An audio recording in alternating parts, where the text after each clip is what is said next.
foran ham, og der er ikke noget rum, og så chipper han den stille og roligt ind til Suarez, som så i øvrigt laver en fantastisk første berøring. Så der er ikke noget plads.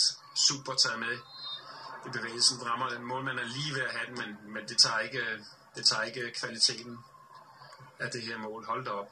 Et af de flotteste mål, jeg har set længe. Og det var jo så ikke første gang, Iniesta lavede sådan en pasning der. Det var jo 4. eller 5. gang. Og ja, så et meget godt billede på kampen, afslutningen fra Iniesta, og der er jo muligheder for at clear den der, men det får de jo ikke gjort. Nej, det var en af udfordringerne for dem, og der kig væk finten. Ja, og så til startersparket. Det er måske ret lille, når man ser det igen. Det er ikke det største, vi har set, men det betyder ikke noget. Nej, det gør det ikke. Så fik han sit hat-trick, og det har han også fortjent. Helt bestemt. For sin præstation. To bedste spillere, Suarez og Iniesta. Ingen tvivl om det.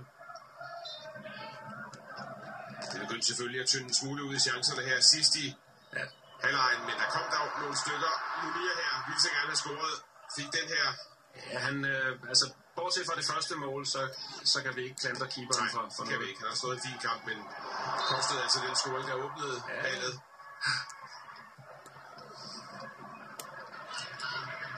Det var en fin indskiftning. Ja. Udfordrende. Ja.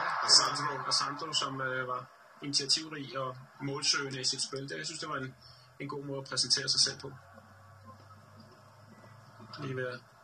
Og Piqué, jeg kunne så godt lide, han laver de her løb til sidst, som signalerer en frihed og en glæde ved at spille og komme ned og lave mål. Her er det Munir, der er lige ved at lave en diving header. Ja. Flot indlæg. Helt bestemt. Det var kampens sidste reelle mulighed, som vi havde her. Og vi ender altså på en boldbesiddelse på omkring de 75-25 til FC Barcelona. Det er højt set for deres standarder. Ja, det er meget højt. Altså, jeg synes også meget tidligt i anden halvleg, så kastede